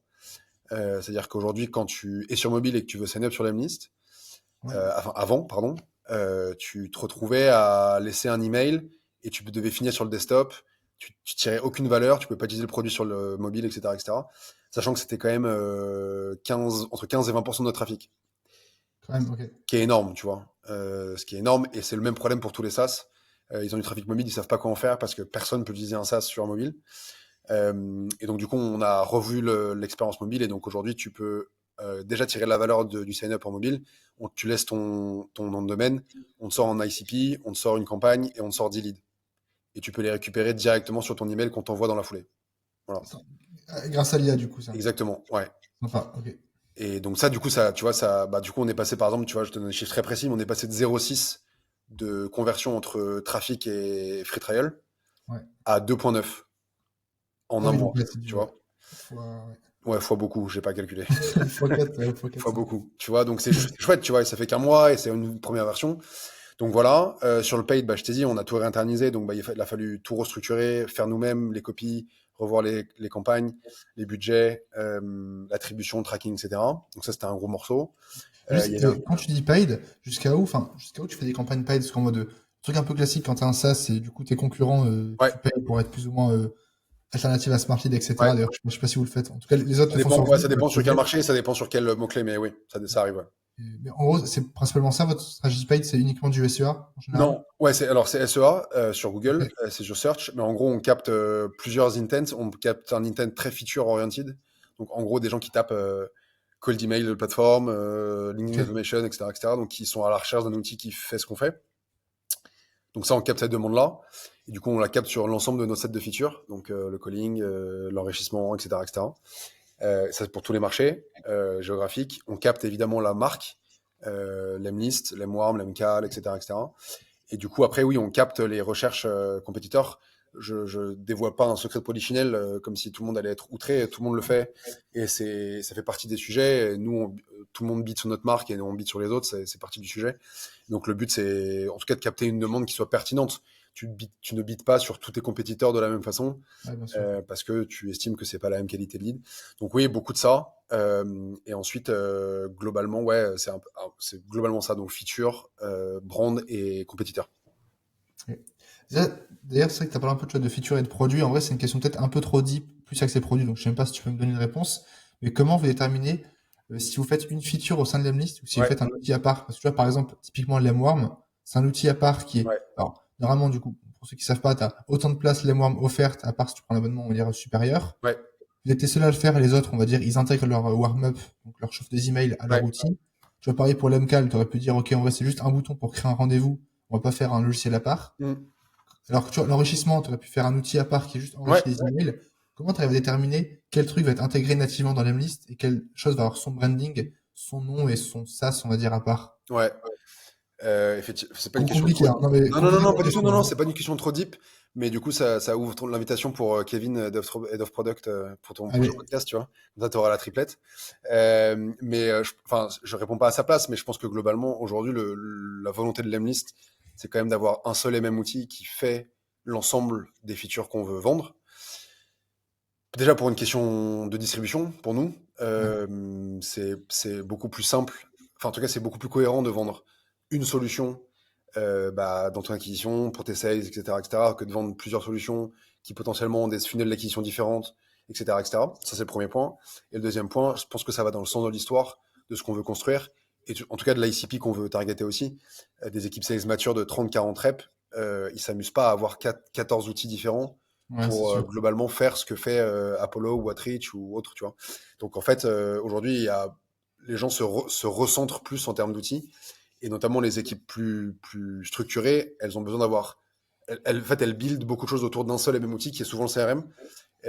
Et du coup, bah, le coût juste d'avoir un outil externe que tu vas devoir lier, que tu vas devoir, dans lequel tu vas avoir de la sync en termes de data, etc., etc., ça, c'est déjà un coût, en fait. Alors, à part si vraiment c'est un pain point ultra identifié que tu peux absolument pas résoudre avec tes outils existants. Et dans ce cas-là, tu prends un outil externe, etc. Mhm. Mais si c'est pas le cas, ça fait pas beaucoup de sens et pas grand monde le fait d'avoir un outil à côté qui, du coup, vit tout seul, quoi, tu vois. Donc, du coup, nous, les gens achèteront pas pour forcément un outil à côté. Et encore une fois, parce que tout vit ensemble. L'enrichissement dans la liste, c'est ce qui alimente tes leads. Tes leads, c'est ce qui alimente tes campagnes. Ton IA, c'est ce qui alimente tes campagnes et ton enrichissement. Enfin, tu vois, tout est lié à un moment donné. Donc, ça fait du sens de l'avoir dans le même tool, quoi. Apollo, ils sont pas morts parce que t'as cité pas mal. Non, mais, non, mais, Euh, faut faire gaffe, la navette spatiale ou non, le software, on est d'accord? non, parce que t'as quand même cité pas mal de fois Apollo, Ouais. et dans ma tête, enfin, moi, je les vois plus, j'ai l'impression que Bah, ils ont plus de page LinkedIn. ouais, Euh, parce qu'ils se sont fait, oui, ils se sont fait ouais, ban. c'est peut-être pour ça que tu les vois plus, mais non, non, ils sont bel et bien live. Ils ont fait un rebranding il n'y a pas très longtemps d'ailleurs. Ok, Très jolie boîte qui vraiment hyper costaud, qui est plein d'équipes sales et qui est très très forte notamment aux US, qui est leur plus gros marché. Donc non, non, ils sont pas morts du tout, au contraire. ok. Ils sont pas morts du tout. Ils ont vachement évolué. Avant, c'était vraiment que database, enfin très database, database de contact, enrichissement, etc. Ils sont en train d'évoluer sur l'engagement, etc. aussi. Ah, la vache, Donc, ok, ouais. Ouais, ouais, c'est, ouais, ouais, non, non, ils j'ai changé. sont. Ok, ouais, je t'allais voir, ok. C'est beaucoup moins utilisé en France, notamment. C'est pas du tout un marché principal pour eux. Et ça équipe encore une fois des équipes structurées, costauds en termes de nombre de sales. C'est un Ok. pricing qui est plus agressif, enfin qui est plus haut que le nôtre, etc., etc. Donc ça équipe vraiment des équipes sales matures, structurées. Et, quand tu es freelance, tu ne prends pas Apollo. Voilà, ça n'existe pas. Voilà, donc c'est juste un second marché qui est différent, quoi. Ouais.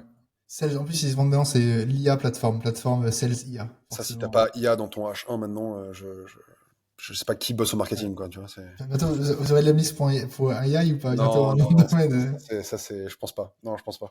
Non, non, je pense pas. Au contraire, je pense qu'il y a des gens qui promettent l'IA sur leur landing et qui après dans le produit, ça coince. On va essayer de faire l'inverse, quoi. Essayer de sous-promettre et surdélivrer dans le produit en termes d'IA, quoi. Voilà. Ouais.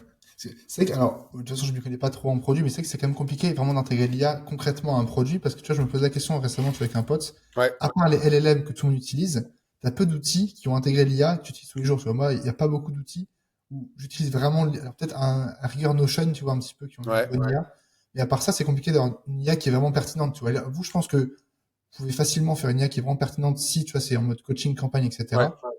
Mais compliqué de pas faire juste des features parce qu'on met de l'IA et faire des vraiment trucs useful. Ouais, c'est vrai. C'est vrai, je suis assez d'accord. Enfin, en tout cas, il y a plus de trend et plus de hype autour de l'IA que de. Alors non, pas que de vrai usage, c'est pas vrai parce que beaucoup de gens utilisent l'IA, mais c'est plus les gens ont parfois du mal à l'intégrer dans un outil spécifique, etc., etc. Moi, Ouais, comme toi, tu vois, je suis beaucoup sur ChatGPT par exemple, mais avec des prompts à moi, mais je l'intègre pas forcément effectivement dans chaque outil que j'ai, etc., etc. ouais. Par contre, quand il y a une feature AI dans un produit que j'utilise et qu'elle est bien et qu'elle me sert, bah du coup j'utilise de Ça l'AI, tu marche vois. mieux. Voilà. Mais oui, c'est compliqué de mettre de l'IA qui est pertinente.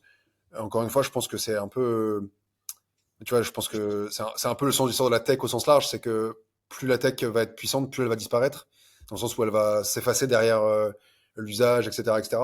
Aujourd'hui, je trouve qu'elle est encore très visible, l'IA, quand tu travailles avec dans des outils. Je pense que l'avenir, c'est que en fait, elle sera intégrée sans que tu le saches, et que en fait, Ouais, tu vas 100%. naturellement en fait écrire un cold email avec de l'IA sans t'en rendre compte. Tu vas naturellement sourcer des leads avec de l'IA sans t'en rendre compte. Là, je parle pour la haute bande parce que les gens vont penser que je pense qu'à ça, mais je parle de pour ça, tu vois. Mais donc voilà, et je pense que c'est ça le sens de l'histoire. Donc nous, le but, c'est qu'on s'intègre là-dedans et que ça soit très peu frictionnel pour nos clients et que ça le devienne si jamais ils ont un besoin spécifique. Encore une fois, il y a des RevOps et des SalesOps qui nous font des demandes de workflow, etc., qui sont hyper complexes, mais ça concerne pas une franche majorité de nos clientèles, tu vois. Donc du coup, on peut pas build des trucs hyper complexes dans le produit parce que ça perdrait une autre partie des gens aussi, quoi. Voilà. Donc c'est complexe, c'est sûr. Et tu sais, d'ailleurs, maintenant que j'y pense, alors il me semble que tu vois, Roxane, qui était du coup avant la directrice Ouais. marketing, est partie. En soi, tu l'as remplacée et vous considérez le marketing et growth différent, ou vous avez quand même un directeur marketing? Non, je l'ai pas remplacé, c'est Domiti, qui est notre CMO aujourd'hui, qui a Ok. pris ce rôle-là, et qui gère toute l'équipe marketing. Euh, C'est quoi la différence chez vous? Parce que je sais que parfois la ligne est fine et en vrai, de ce que tu me dis, tu vois, bon, ouais, tu as les campagnes ads. En vrai, un ouais, CMO pourrait évidemment gérer les campagnes ouais. ads. Bien sûr, et elle l'a déjà fait dans d'autres boîtes, et elle l'a fait aussi chez la Mist. Donc ça, c'est aussi une chance d'avoir des C-level qui sont hyper opérationnels comme ça. Ouais. La différence, en fait, la différence qu'on a, c'est pas forcément une différence, c'est plus que, on va dire que si on fait schématiquement, moi, je gère plutôt des leviers de performance qui sont mesurables, objectivables, sur lesquels il y a du tracking, sur lesquels il peut y avoir du ROI, Ok. etc., etc., qui sont partnership, ads, outbound, etc., etc. Là où Alice, qui est notre head of brand, qui du coup est mon homologue côté D'accord, du coup, brand. c'est brand. Ok. Ouais, voilà. Donc en fait, Domiti chapeaute l'équipe marketing Elle a un binôme avec elle qui est Alice et moi. Alice qui s'occupe de la partie product marketing, brand, content, etc., etc., qui est tout aussi important et encore plus important que ce qu'on fait nous, qui est l'image de marque, le contenu, nos vidéos YouTube, les podcasts, bon, bref, tout ce qui concerne le contenu et la brand et le product marketing. Et donc, du coup, on est un binôme parce que du coup, on n'a pas forcément les mêmes inputs, mais à la fin, on cherche tous la même chose, c'est plus de clients, des clients contents et qui tirent de la valeur du produit, tu vois. Donc voilà, donc c'est ça le marketing chez Lemlist. On n'a pas remonté la roue, on a juste séparé des profils peut-être plus performance orientés avec des channels spécifiques à une équipe plus orientée sur le rayonnement de la marque, etc., quoi. Ok, ok, je vois. C'est c'est quoi un peu genre tes gros prochains sujets là dans les prochains mois ou peut-être, enfin, peu importe l'échelle. Genre tu Ouais, sais, tu t'es pas encore mis, mais ça va être un gros chantier. je me suis mis à tout Ouais, bon, ça en c'est même bon. temps, en même temps. Comme ça, c'est plus sympa. Non, non, j'essaie de prendre ma roadmap Q2 comme ça en tête. Yes. Bah, globalement, je t'ai dit, et je reboucle avec ce que j'ai dit avant, mais c'est faire plus avec l'existant. Donc faire plus avec Ok. nos channel partnership, nos channel ads. Ça reste un gros socle. Il y a un sujet de conversion rate optimization sur notre site internet, parce qu'il y a des pages qui convertissent pas bien, notre blog convertit pas bien. Là, je vais me faire targeter par toutes les Allez. agences de conversion de la Puis je pense place. que beaucoup écoutent les podcasts parce que j'ai beaucoup d'agences, donc écoute, ouais, Ouais. faites-vous plaisir. Faites plaisir, utilisez le list m'envoyer un email. Donc ouais, on a un problème de conversion. Enfin, on a un problème. On a des pages qui convertissent pas bien et on a envie de les améliorer. Donc ça, c'est un gros sujet aussi. On a un sujet global à la boîte au sens large, mais qui est un sujet de product-led sales. En fait, en gros, globalement, les équipes sales aujourd'hui chez Lemlist, Grégoire t'en a parlé, il y a beaucoup d'inbound qui tombent. C'est Ouais. une grosse chance en démo. Il commence à faire aussi pas mal d'outbound et ça marche, donc c'est génial. Et il y a un entre-deux que nous, on essaie de développer avec l'équipe Ops, dont Lucas s'occupe, qui est, en fait, on fait les fameux 1000 sign-up par jour. Dans ces 1000 sign-up-là, il y a potentiellement des gens qui n'ont pas pris de démo, mais ça nous intéresserait quand même de les avoir en démo, parce qu'on estime que la taille de boîte colle, la géographie colle, le job title colle, le secteur colle, etc. Mais sauf que cette personne-là, elle veut le tester tout seul, ce qui est bien. Mais nous, ce qu'on veut, c'est les envoyer en démo parce qu'on sait qu'ils vont mieux convertir, qu'ils vont mettre plus de sites dans leur licence, etc., etc. Donc, du coup, on essaie de détecter ça des intents et produits et marketing au sign-up. Et ensuite, on a des workflows qui envoient des emails, évidemment, avec Lemlist, et des campagnes LinkedIn pour faire en sorte que ces gens-là bookent une démo en plus de leur sign-up. Donc ça, c'est un sujet qu'on tacle sur Q2, là, globalement. Voilà, on a un sujet de free tool. On a beaucoup de tools gratuits avec Lemlist, ce qui est encore une fois une preuve de la valeur qu'on délivre gratuitement, etc., qui sont géniaux et qui ont été construits par l'équipe Ops et qui ont fait un travail vraiment de fou. Enfin, vraiment, je pense qu'on se rend pas compte de la complexité que c'est versus la valeur que ça délivre. Et en fait, en gros, moi, l'idée, c'est quand même d'en faire quelque chose en termes d'acquisition. Tu vois, il y a un truc c'est des super produits qui sont vachement bien distribués, et le but, c'est d'en faire un sujet de revenu, quoi, tu vois, et de bien convertir ces free tools-là, qui génèrent quand même beaucoup de trafic, beaucoup de sign-up, et d'en faire justement, de bien les lier avec les listes, de faire en sorte qu'ils soient pourvoyeurs de leads, de revenus, etc., etc., quoi. Voilà. Ouais. C'est vrai que juste pour ça, Free Ouais, j'ai l'impression qu'en ce moment, c'est quand même en train d'exploser. Enfin, tous les SaaS que je connais, ouais, alors surtout les plus petits qui veulent un peu trouver du truc un peu hacking. En ouais, SEO, tu peux exploser tes stats si du coup tu as un vrai tool qui sert les personnes. ouais, Après, bon, effectivement, il faut quand même le convertir, mais c'est que j'avais bien vu. sûr. C'est le seul free tool que j'avais vu, c'est du Taplio. Je sais pas, j'avais tapé mon nom et Ouais. j'avais une liste Taplio et j'étais là, mais c'est quoi ce truc, tu vois? Ouais, c'est pas mal, c'est pas mal. Je bosse pas sous Taplio, donc là, je tire pas de couverture, donc voilà. Ok. Je tire aucune couverture. Non, donc voilà. Après, le sujet influence marketing qu'on a lancé, qui est encore en phase de validation, mais qui est globalement bien parti. Voilà. Après, des projets plus annexes, tu vois, on bosse pas mal sur Reddit. En ce moment, on essaie d'activer beaucoup de choses sur Reddit. Ah ouais, mais Ouais. ta cible peut être qualifiée sur Reddit? Alors, la première question qu'il faut se poser, c'est est-ce que Reddit, les gens regardent Reddit? La réponse est oui. Il y Ouais. a beaucoup, beaucoup, beaucoup de trafic. Le deuxième sujet, c'est qu'il y a un sujet de ranking sur Google. Google et Reddit se sont serrés la paluche, comme on dit. Ok. Et aujourd'hui, quand tu as des trades qui rankent très bien sur Reddit, ça rank position 1, voire position 2 sur Google, sur des keywords qui sont extrêmement compétitifs. Euh, C'est ouf ça, ok. donc ça, c'est un deuxième point. Troisième point, les LLM prennent beaucoup en compte les contenus générés par des utilisateurs, comme ça qu'ils appellent ça, mais en gros des contenus crédibles, c'est-à-dire qu'ils sont pas écrits par une marque, etc., etc. Donc ils sont écrits par des vrais utilisateurs. Donc Reddit en fait partie, Quora en fait partie. Ils prennent aussi tu vois, des groupes Facebook, des machins, enfin ils prennent tout, et du coup ils en font vraiment un truc de crédibilité. Donc plus tu es présent sur Reddit, plus le LLM va venir te chercher et va venir te référencer correctement aussi. Bref, ça c'est les 3 sujets. Et en gros, pour percer sur Reddit, tu as 2 façons de faire. Soit tu passes tes journées à aller dans tous les threads de la Terre et commenter et dire c'est génial, c'est magnifique. Enfin, discuter avec des gens, quoi, globalement. Et ça, c'est ce qu'on fait. On le fait pas toute la journée, mais on le fait. Soit tu crées des threads toi-même. Et ça, c'est ce qu'on fait aussi. Donc, on crée des threads qui nous arrangent bien. Tu vois, genre Lemlist versus Apollo, Best Cold Email Software. J'ai testé Lemlist pendant 6 mois, voilà mes résultats. Tu vois, des choses comme ça. Ok. Et on répond aussi à toutes les mentions de Lemlist sur Reddit, parce qu'il y en a quand même 2 ou 3 par jour, avec un vrai profil Lemlist. Tu vois, pas là, on fake rien du tout en disant Ok. disclaimer, c'est Lemlist, voilà, est-ce qu'on peut discuter, etc., etc. Le fait est que, tu vois, je te donne 2 exemples de à quel point c'est efficace. Le premier, c'est qu'on a ranké sur un keyword qu'on n'arrivait pas à ranker pendant des années, qui était Best Cold Email Software. On rank top 1 avec un trait qu'on a créé nous, tu vois, par exemple. Et dis pas ça, parce que les concurrents, s'ils checkent ça, ils vont. Non, non, Personne mais n'écoute pas. attends. Non, mais Sparkly, ils écoutent pas les podcasts. Désolé. Non, non, pas encore. Mais. Donc voilà, ça c'est le premier truc. Et on a fait x4 sur le trafic qui vient de Reddit sur notre site. Ah, vache, ok. Voilà. Et ça convertit bien. Donc, pour répondre à ta question, oui, notre audience est sur Reddit, sachant que notre audience est sur Google, quoi. En fait, c'est ça le sujet. C'est que Ouais, ok, d'accord. En ce par cas-là, défaut, oui, ok, tu vois. moi, ok. C'est par défaut, tu vois. Donc, non, non, donc ça marche bien et on le fait, on bosse avec un free qui nous aide là-dessus et c'est vraiment chouette. Donc voilà, et après, il y a plein d'autres petits sujets, plein d'autres sujets qui sont pas écrits noir sur blanc sur la roadmap, mais qui arrivent du jour au lendemain et qui sont très cool à faire. Mais encore une fois, avec toujours un sujet de revenu. C'est tout ce qu'on fait, c'est orienté sur le revenu. Yes. Moi, j'ai 2 passions dans la vie, c'est ma fille et l'ARR, tu vois. Donc tout ce qu'on fait, c'est orienté sur l'ARR. Tout ce qu'on regarde, c'est l'ARR. Tous les dashboards qu'on a, c'est sur l'ARR. Donc on regarde que ça et on a forecasté pour faire 33 millions à la fin de l'année. Euh, Ok, et on est bien on track. Voilà. ok. Le MRR, ça existe. Enfin, avant, c'était la mode du MRR, ça existe plus maintenant. C'est que du ARR et tout le monde veut du sign-up à l'année. Je sais pas si ça existe plus. Euh, je trouve que c'est plus dur à lire, en fait. Ok, C'est ouais. plus dur à lire.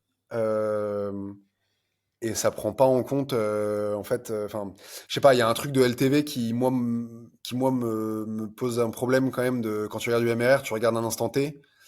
Euh, Ça dépend des boîtes, je pense. C'est toujours pareil, quand tu communiques sur des chiffres, tu communiques sur celui qui t'arrange le plus, quoi. Ouais, Donc c'est quand toujours le ça. Ouais. MRR a l'air plus gros que l'ARR, tu fais la MRR et puis après t'inverses, quoi, tu vois. Non, en tout cas, nous c'est comme ça qu'on mesure. Et encore une fois, c'est beaucoup plus représentatif, je pense, de la façon dont on fait l'acquisition et dont on sert nos clients, quoi. Voilà. Ok. Écoute, en tout cas, merci du type vraiment Axel Growth sur Reddit parce que c'est vrai que, enfin, moi j'étais là, mais dans ma tête, il y avait que des gamins entre guillemets qui étaient sur Reddit. En fait, non, c'est juste que pour Il y a ça aussi, je crois, hein. Il y a ça un aussi. référencement, non, mais un Ouais. référencement, tu peux être très très loin. Ouais. Vous avez pas fait d'agents IA qui font des commentaires automatiques? Parce que ça, Ça, je sais pas si on peut le dire là, comme ça. Mais... non, Si, c'est pour si, ça. ouais, ouais, si, on l'a fait. Ouais. Bon, c'est plus une légende, mais ouais, enfin, Non. j'étais. Non, en fait, le sujet sur Reddit, c'est que les modérateurs sont beaucoup plus agressifs que sur n'importe quelle autre plateforme. Ah oui. Donc, ils ont des règles de ban qui sont très, très, très hard. Le moindre lien un peu bizarre, le moindre commentaire un peu trop orienté sur une boîte, etc., ça se fait strike direct. Donc, du coup, Ah, faut c'est savoir incroyable. naviguer, quoi. Voilà, faut savoir naviguer tout en délivrant de la valeur. Encore une fois, c'est ça le sujet, c'est d'apporter de la valeur et de faire en sorte que la marque existe aussi à travers les conseils qu'on peut donner ou par les discussions qu'on a avec les gens, quoi. Voilà. Ok. Bon, je te pose pas plus de questions là-dessus parce que bon, on s'attendait. J'en parlerai, j'en parlerai plus un jour. Ok. Mais et non, peut-être plus limite peut-être question un peu perso dans le sens moi actuellement du coup avant bon, pour le contexte je pense que ceux qui me suivent le savent mais j'avais une agence vraiment de cold email pur. Ouais, En fait tellement de demandes et la demande a tellement changé et les personnes voulaient être vraiment souverains là-dessus donc faire plus ou moins ce que je faisais mais on va dire l'implémenter chez eux et accompagné donc là tu vois c'est ultra récent je t'en ai parlé avant mais j'ai fait on va dire un accompagnement de 3 mois vraiment intense axé list mais en vrai il y a d'autres choses on va dire autour. ouais, C'est quoi un peu le conseil que tu peux me donner en termes de positionnement ou même tu vois, de besoin? Parce que là, ce que je vois à chaque fois, c'est les mêmes, c'est fondateurs d'agence ou alors freelance vraiment avancés qui utilisent Lemlist mais qui n'ont pas des très bons résultats et qui veulent être accompagnés là-dessus. ouais. c'est quoi un peu les trucs que je pourrais prendre en compte, soit pour faire un meilleur produit, soit une meilleure acquisition? Très très large hein, comme question. Ouais, ouais, ouais, Mais non, oui, c'est sur une les très bonne retours, question. je suis preneur. C'est une très bonne question. Je parle de l'expérience que j'ai moi avec les agences en général et avec les agences que je vois chez Lamis qui travaillent avec nous. Mm. Globalement, t'as trois typologies. T'as soit ceux qui sont allés tout droit dans GTM Engineering, Clay, Intent, Workflow, très Yes. technique, très technique, qui du coup s'adressent, je pense, et c'est pas je pense, c'est j'en suis sûr, à des boîtes plus matures, plus structurées, etc., qui du coup délèguent en fait une partie de leurs automatisations Ouais. et de la haute bande à ces gens-là. Et donc ça marche bien. Ça marche bien parce que Clay est très hype. Ça marche bien parce que les intents sont très hype. Le jour où tous les intents du monde auront été cramés, va falloir que tout le monde se pose la question quand même de c'est quoi le nouvel intent à la mode, quoi, tu vois. Parce que fundraising et new job hire, si tu veux, Ouais, à un ça moment commence à donné, vieillir un peu mal, ouais. ouais, bah du coup j'étais très content. J'ai reçu tous les cold emails de new job hire quand je suis arrivé chez Lemlist. Ah oui, bah c'est vrai, ouais. J'ai fait mon top Bravo 3 et tout. Erwan. Ouais, ouais, c'était génial. Euh, mais tu vois, et j'en ai, enfin, il y en a aucun qui m'a trigger, tu vois, mais pas parce que le produit était forcément nul, mais c'est juste que t'arrives au même moment que tout le monde. Ouais. T'arrives au même moment que tout le monde. Et quand t'es en onboarding, si tu veux, à quel moment est-ce que je suis pertinent pour juste prendre un call ou acheter un service ou tu vois, non, je suis en onboarding en fait, donc je suis en train de découvrir, je suis en train de m'informer. Donc l'intent, il est, sur le papier, il est bon. La vérité, c'est que si tu regardes factuellement les choses de la vraie vie, il est un peu moins, tu vois. Donc Ouais. bref, ouais, donc les agences, je pense, donc il y a une partie qui a pas allé là-dessus. Je sais Ok, pas si ouais. c'est une bonne idée ou pas. Je sais pas si en France, enfin, si ton marché ça reste la France, je sais pas Trop si c'est, petit, je pense. Moi, je ouais, vais te poser la question parce que j'étais là, je peux faire un truc focus vraiment Clay, agence avancée. ouais, Mais quand je pose la question de, alors même agence ou SaaS, mais concrètement, qui utilise Clay ouais, actuellement et qui est prêt à investir assez d'argent, ça va exploser, tu vois, aux US, en vrai, il y a que ça, tu vois, l'agence Clay. bien sûr. Mais actuellement en France, je pense que le marché est peut-être pas encore assez mature, on va dire. Ouais, je sais pas s'il y a des agences clés en France d'ailleurs, je sais même pas. Il y en a une que je Ok, connais un peu, mais justement, il se pose la question de, est-ce qu'il ok, continue à l'être? ok, intéressant. Bah tu vois, c'est peut-être un bon début de réponse. Ouais. Donc ça, après, moi, enfin, donc là, ça c'est une partie. Il y a une deuxième partie qui, pour moi, est l'agence qui marche historiquement le mieux, c'est-à-dire l'agence qui fait pas tout, c'est pas le bon terme, mais qui a un scope large et qui lui permet de pouvoir, avec un seul client, lui vendre SEO, SIA, outbound, product marketing, Ouais. contenu, vidéo, truc. Et ça, c'est un peu la force des collectifs, notamment, tu vois, je trouve, et qui a pas mal révolutionné quand même le secteur de l'agence, je pense. Mais c'est la force des collectifs parce que du coup, ils peuvent greffer très rapidement plein d'expertise. Et du coup, ils arrivent à garder le client et à le servir. Et du coup, le contexte est partagé, les insights sont partagés, etc. Donc, tu vas beaucoup plus vite. Et ça, je trouve que c'est cool. Et c'est un peu le modèle agence traditionnel, tu vois. En fait, je suis Ouais, une c'est agence vrai. marketing et à l'intérieur, bah, je suis pas, je peux être expert de plein de sujets et je vais les actionner au moment où tu me les demandes, tu vois, un peu. Tu vois, il y a des très belles agences. Je pense notamment, tu vois, une Neo Camino, tu vois, à Lyon, qui est une Ouais, agence que je connais, 100%, ouais. et qui du coup, tu vois, par exemple, a ce type-là d'expertise. Donc en fait, ils vendent un accompagnement 360. Et c'est pas un gros mot, tu vois. Je pense qu'aujourd'hui, le mot 360, c'est genre, Là, t'es je là, fais tout, etc. trop C'est large, genre, ouais. ouais, c'est vu comme un truc nul, tu vois. Sauf qu'il y a beaucoup de clients qui recherchent ça, justement. Qui recherchent ce truc d'être accompagné de A à Z, qui est aussi d'être proactif aussi dans la recommandation. Quand tu prends une agence à outbound, c'est pas forcément eux qui vont dire oui, tu devrais peut-être revoir ton blog, tu vois. Ouais, c'est vrai. Alors que l'agence 360, elle va dire on va te faire la outbound, juste pour info, ça serait pas mal de revoir le contenu du blog parce que c'est lié à l'outbound. Et tiens, au fait d'ailleurs, je sais pas, tel bouton, tel tracking, il est cassé sur ta homepage. Enfin, tu vois, et de fil en aiguille, tu arrives quand même à être déjà un lien de confiance et d'être un peu le chef de chantier, tu vois, de tout ça, quoi. Donc ça, je trouve ça très cool. Et donc Neocamino, par exemple, sert très bien ses clients parce que justement, ils ont une expertise 360, tu vois. Donc ça, c'est le deuxième truc. Et après, il y a un troisième truc qui, pour moi, est en train d'émerger et je pense que ça va être un sujet. C'est en fait des agences qui arrivent à vendre c'est pas du SaaS, mais c'est du service par abonnement, on va dire. Ouais. Euh, pas trop cher, ni pas assez cher. Donc, c'est pas de la formation. C'est pas un e-book ou de la vidéo. C'est pas un truc custom où tu es chez le client en part-time. C'est un truc au milieu où tu vois, tu es à 500, 700, 750, 800, je sais pas, euros par mois. Ouais. Et tu as accès à, je sais pas, X heures de conseils sur l'outbound. Tu as accès à, je sais pas, 3 copies d'un email. Enfin, tu vois, en fait, tu as un espèce d'abonnement global d'accompagnement sur les listes ou sur d'autres outils d'ailleurs, tu me diras. Mais je trouve que c'est très lié aux outils quand même. Tu vois, il y a un truc pour des outils complexes comme le nôtre ou comme d'autres, d'avoir ce truc-là, c'est un peu comme un customer support plus, tu vois, qui serait du coup géré par une agence.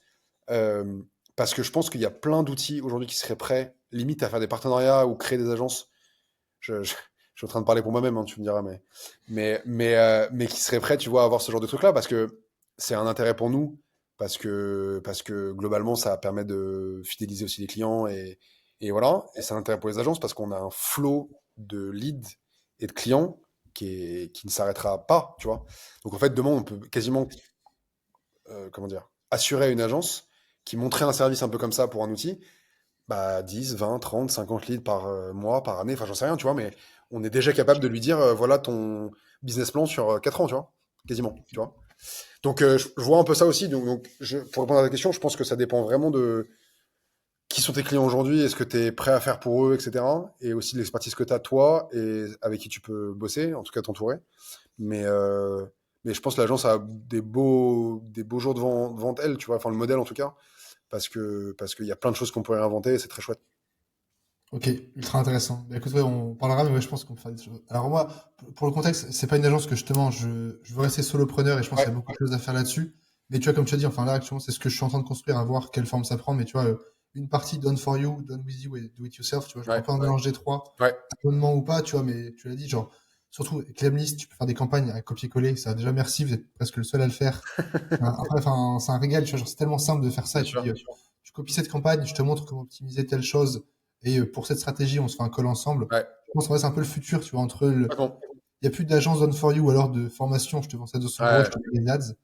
C'est un peu ce que je vais essayer de faire, à voir comment ça prend forme, mais ouais, intéressant comme insight.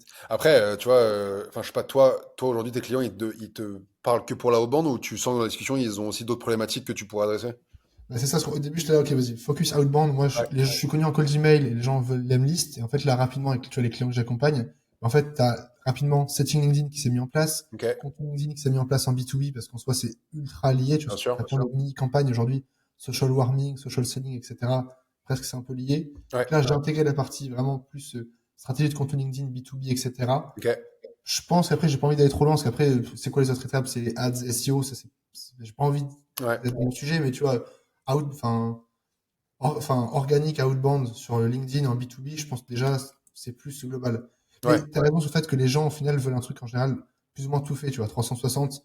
Ils veulent de l'aide sur l'emlist, mais en vrai, profil LinkedIn, ils veulent aussi de l'aide, et en vrai, ils veulent aussi un peu d'IA intégré. Enfin, ouais. Oui, puis après, c'est une question de performance aussi, je pense, tu vois, les agences aujourd'hui qui font plusieurs choses, elles peuvent aussi, du coup, en fait, c'est toujours pareil, ce qu'attend un client, c'est de la performance. Et ce que l'agence dit, c'est, pour la performance, il faut que je puisse tester des trucs, faire des choses, parce que c'est pas tout cuit, parce que je suis pas sûr que tel produit va marcher, etc., etc. Et cetera. Et donc, quand tu multiplies les canaux et quand tu multiplies les stratégies, t'es, t'es de plus en plus sûr, quand même, d'arriver à la performance. Si tu dis à un client, je vais faire que de la outbound, et tu vois, le client, il se dit, bah, oui, je vous donne un produit et vous le vendez en outbound, bah, tu lui dis, bah oui, mais si ton site il est pas incroyable, si t'as pas de référencement, si t'as pas de marque, et toi t'es frustré parce que tu te dis, mais moi mon travail il va être jugé sur uniquement cette channel-là, tu vois. Et quand tu commences à faire d'autres choses, t'as la main mise sur d'autres trucs, et du coup tu peux quand même plus d'arrivée de performance, je pense, pour des boîtes qui sont encore un peu en recherche, tu vois, de leur product market fit ou autre. Encore une fois, ça ne s'applique pas à des boîtes beaucoup plus structurées qui en fait font appel à des agences à haute bande parce que leur PMF est très clair. Ils ont déjà 10 sales qui mangent grâce à la haute bande. Et en gros, globalement, ils veulent juste accélérer ou faire mieux ou faire plus vite ou faire mieux, enfin, tu vois, sur d'autres verticales ou peu importe quoi. Ouais. J'ai rigolé parce que c'est exactement ça. Enfin, moi, avant, quand j'avais mon agence et que je faisais du coup Done for You, j'avais deux mêmes clients, et en fait, t'en as un qui explosait et l'autre, il marchait pas parce qu'il avait un mauvais branding, un mauvais site. Ouais. Et genre, ça me rendait fou parce que justement, tu vois, genre, tu peux pas trop impacter là-dessus Mm. si tu fais qu'une expertise. Et en soi, après, tu peux dire au client que ça, parce que son site, il est pas ouf, parce que son branding est pas ouf, parce que son offre est pas ouf, parce qu'il est pas bon en closing, mais c'est un peu Ouais. compliqué. Donc, je me suis dit, ok, bon, je fais un truc 360, au moins, normalement, j'ai pas d'excuses, tu vois, genre, t'es plus Ouais. responsable, en tout cas. Ouais. Bah, tu vois, je te prends un exemple, mais la pâtissière avec qui j'ai discuté Ouais. il y a pas longtemps, donc on discute, etc. Elle me montre son site et je lui dis, bah, il y a ça, ça, ça, ça, ça qui va pas. Et je voulais tellement que ça marche pour elle. Le lendemain, je lui ai fait un Webflow. Attends, Et ah, tu dis ça pour le podcast ou pas? Parce que là, attends, t'es head of growth chez Lemlist et t'as fait un Figma du site de la pâtissière qui ouais, veut. ouais. Non, je dis pas ça pour le podcast, j'ai pas de couverture à tirer, mais enfin, en fait, je fais peut-être trop ça, j'en sais rien, je sais pas si c'est bien de le faire ou pas, mais en fait, c'est encore une fois, je pense que c'est l'ADN de la boîte aussi, je pense que je suis Ouais. comme ça de nature, mais c'est l'ADN de la boîte, et encore une fois, je t'ai dit, j'ai le call avec cette dame, où elle me dit, bah voilà, ça fait 2 ans que je suis dessus, je fais mes week-ends, je machin, en fait, moi, je travaille pour ça, en fait, enfin, moi, ça m'intéresse pas de faire des trucs ou pour des gens qui s'en foutent ou qui, tu vois, qui se battent pas pour ce qu'ils font. Mm. Moi, quand elle me dit ça, premier degré, ça me touche, tu vois. Premier degré, ça me touche. Et je me dis, bah, ok, elle va faire de la rebond, ses campagnes, elles sont pas incroyables, on va essayer de les refaire. Et surtout, le reste, il y a des trucs qui vont pas, tu vois. Donc, j'aimerais bien que ça marche quand même, tu vois. J'aimerais bien que ça marche pour elle. Je sais même pas si elle va s'en servir. Je sais même pas si elle va le faire. Je sais même pas si ça va marcher. Enfin, je sais pas, je vais lui demander, tu vois. Mais je veux dire, juste le simple fait, je pense qu'encore une fois, je fais ce métier-là et je pense qu'on fait tous ce métier-là dans la tech en général pour aider les gens. C'est Mm. ça. Ça fait bateau ce que je dis, tu vois. Et c'est pas pour le podcast, encore une fois. Mais ça fait bateau ce que je dis. Mais si moi, je jette pas des gens dans la journée, Ouais. bof, quoi, tu vois. Bof, si j'aide pas les gens à qui je travaille, si j'aide pas des clients, si j'aide pas des leads, si j'aide pas des gens random qui me demandent des trucs, bah bof, tu vois, genre c'est pas le but. C'est un peu ça pour ça. Si je peux aider, encore une fois, tu vois. Donc non, c'est important, je pense. Ok. Vous aurez le lien de toute façon de LinkedIn et Erwan en description. Vous pouvez voir le site sur Figma. Pour lui demander un Figma, pour lui demander un Figma de temps en temps, pour le plaisir. Ouais. Écoute, en vrai, c'était un plaisir. Franchement, merci autant d'avoir autant partagé, Avec d'avoir plaisir. été aussi honnête là-dessus. Franchement, tu vois, genre, c'était J'essaye, vraiment un j'essaye. plaisir, carrément.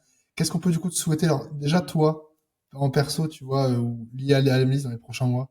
Ouais, il y a l'EMLIS, c'est bien que tu précises. Ouais, parce que ouais, sinon, ça peut être un peu large. Sinon ça part en sucette. L'IA l'EMLIS, bah, en tout cas, les gens avec qui je travaille dans mon équipe soient heureux et s'éclatent au taf. Ça, c'est le premier truc.